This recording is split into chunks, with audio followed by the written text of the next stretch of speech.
जय माता रानी दोस्तों, कैसे हैं आप सब।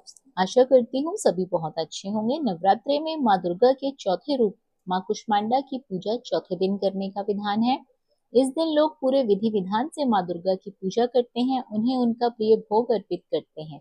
इसी के साथ साथ मिठाई और फल भी अर्पित करते हैं और फिर अंत में आरती करते हैं। तो दोस्तों, माँ कुष्मांडा को मालपुए का भोग बेहद प्रिय है, इसलिए पूजा में मालपुए का भोग जरूर लगाना चाहिए। यदि आप मालपुए का भोग ना लगा पाए तो आप पेड़े का भोग भी लगा सकते हैं। बात करते हैं माँ कुष्मांडा के स्वरूप की। तो 8 भुजाओं वाली दिव्य शक्ति धारण माँ परमेश्वरी का स्वरूप है। मान्यता है कि माँ कुष्मांडा की पूजा करने से आपके सभी कार्य संपूर्ण हो जाते हैं, बिना किसी विघ्न बाधा के, बिना किसी रुकावट के संपन्न होते हैं। माँ कुष्मांडा की पूजा करने से भक्तों को सुख और सौभाग्य की प्राप्ति होती है।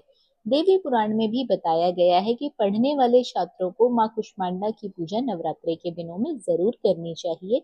माँ भवानी की कृपा से बुद्धि का विकास होता है और पढ़ने में नंबर अच्छे आते हैं।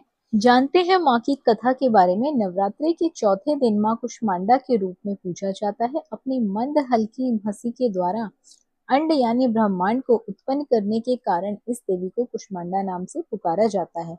जब सृष्टि नहीं थी, चारों तरफ अंधकार ही अंधकार था, तब इसी देवी ने अपने ईर्ष्य हास्य से ब्रह्मांड की रचना की थी। इसीलिए इसे सृष्टि की आदि स्वरूपा या आदि शक्ति के नाम से जाना जाता है। इस देवी की 8 भुजाएं हैं, इसीलिए ये अष्टभुजा भी कहलाई जाती है।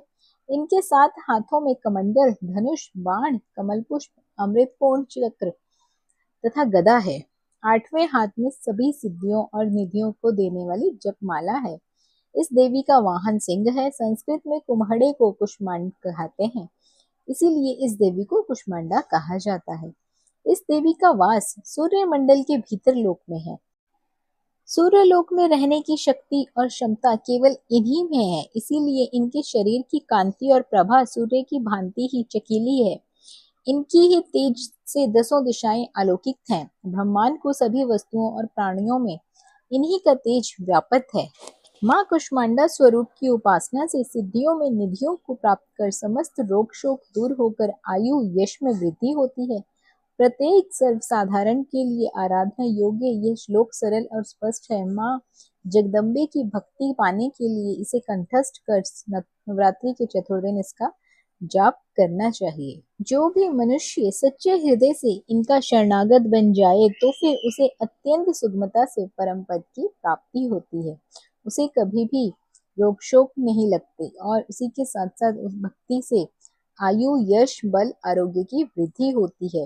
माँ कुष्मांडा अल्प सेवा भक्ति से शीघ्र ही प्रसन्न हो जाती है। तो दोस्तों, ये थी कहानी माँ कुष्मांडा के बारे में। आशा करती हूँ आपको ये जानकर अच्छी लगी होगी। वीडियो पसंद आई हो तो वीडियो को लाइक और शेयर जरूर करें। चैनल पर पहली बार आए हैं तो सब्सक्राइब करना बिल्कुल ना भूलिए। बने रहिए आपके अपने यूट्यूब चैनल अंकित